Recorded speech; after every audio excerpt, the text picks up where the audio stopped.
Amsal 7. Hai anakku, berpeganglah pada perkataanku dan simpanlah perintahku dalam hatimu. Berpeganglah pada perintahku dan engkau akan hidup. Simpanlah ajaranku seperti biji matamu.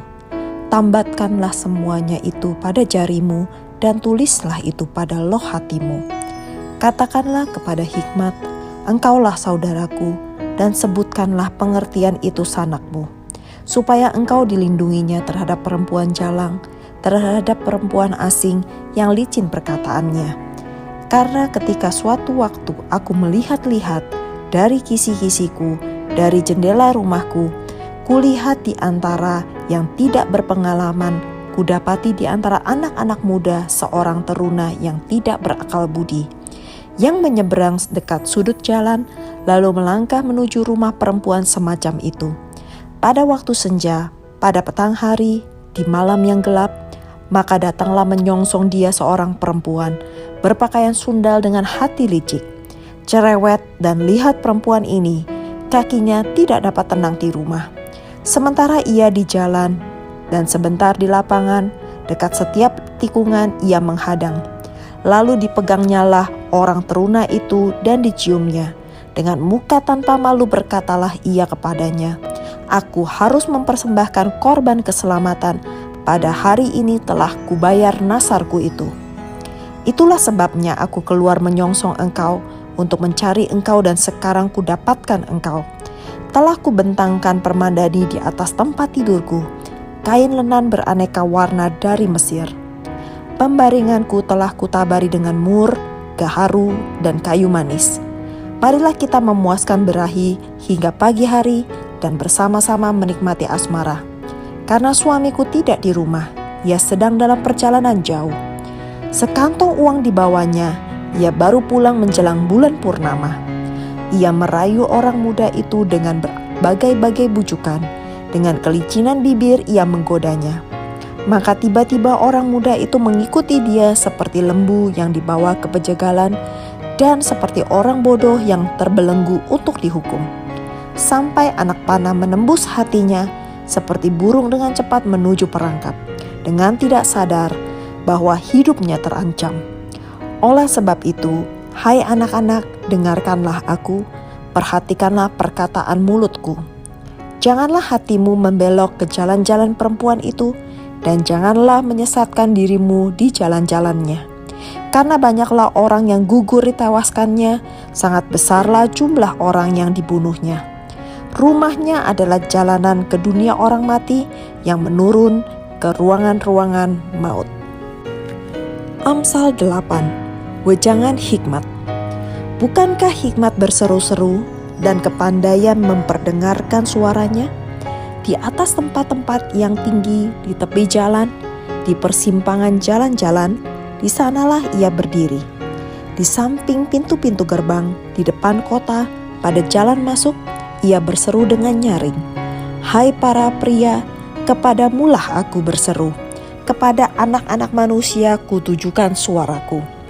Hai orang yang tak berpengalaman, tuntunlah kecerdasan. Hai orang bebal, mengertilah dalam hatimu. Dengarlah, karena aku akan mengatakan perkara-perkara yang dalam, dan akan membuka bibirku tentang perkara-perkara yang tepat. Karena lidahku mengatakan kebenaran, dan kefasikan adalah kekejian bagi bibirku. Segala perkataan mulutku adalah adil, tidak ada yang belat-belit atau serong. Semuanya itu jelas bagi yang cerdas, lurus bagi yang berpengetahuan. Terimalah didikanku lebih daripada perak, dan pengetahuan lebih daripada emas pilihan. Karena hikmat lebih berharga daripada permata, apapun yang diinginkan orang tidak dapat menyamainya. Aku, hikmat, tinggallah bersama-sama dengan kecerdasan, dan aku mendapat pengetahuan dan kebijaksanaan. Takut akan Tuhan ialah membenci kejahatan. Aku benci pada kesombongan, kecongkakan, tingkah laku yang jahat, dan mulut penuh tipu muslihat. Padaku ada nasihat dan pertimbangan. Akulah pengertian, padakulah kekuatan. Karena aku para raja memerintah, dan para pembesar menetapkan keadilan. Karena aku, para pembesar, berkuasa juga para bangsawan dan semua hakim di bumi. Aku mengasihi orang yang mengasihi aku, dan orang yang tekun mencari aku akan mendapatkan aku. Kekayaan dan kehormatan ada padaku, juga harta yang tetap dan keadilan. Buahku lebih berharga daripada emas, bahkan daripada emas tua. Hasilku lebih daripada perak pilihan. Aku berjalan pada jalan kebenaran di tengah-tengah jalan keadilan, supaya kuwariskan harta kepada yang mengasihi aku dan kuisi penuh perbendaharaan mereka. Tuhan telah menciptakan aku sebagai permulaan pekerjaannya, sebagai perbuatannya yang pertama-tama dahulu kala. Sesudah pada zaman purbakala aku dibentuk, pada mula pertama sebelum bumi ada. Sebelum air samudra raya ada, aku telah lahir.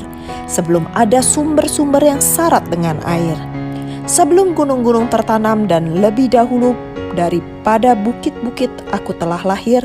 Sebelum ia membuat bumi dengan padang-padangnya atau debu dataran yang pertama.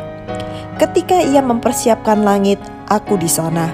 Ketika ia menggaris kaki langit pada permukaan air samudra raya, ketika ia menetapkan awan-awan di atas dan mata air samudra raya meluap dengan deras. Ketika ia menentukan batas kepada laut, supaya air jangan melanggar titahnya, dan ketika ia menetapkan dasar-dasar bumi. Aku ada sertanya sebagai anak kesayangan.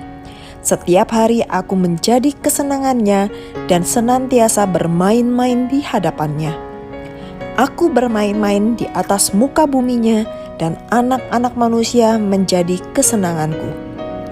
Oleh sebab itu, hai anak-anak, dengarkanlah aku, karena berbahagialah mereka yang memelihara jalan-jalanku. Dengarkanlah didikan, maka kamu menjadi bijak. Janganlah mengabaikannya. Berbahagialah orang yang mendengarkan daku, yang setiap hari menunggu pada pintuku, yang menjaga tiang pintu gerbangku. Karena siapa mendapatkan aku, mendapatkan hidup, dan Tuhan berkenan akan dia. Tetapi siapa tidak mendapatkan aku, merugikan dirinya. Semua orang yang membenci aku mencintai maut.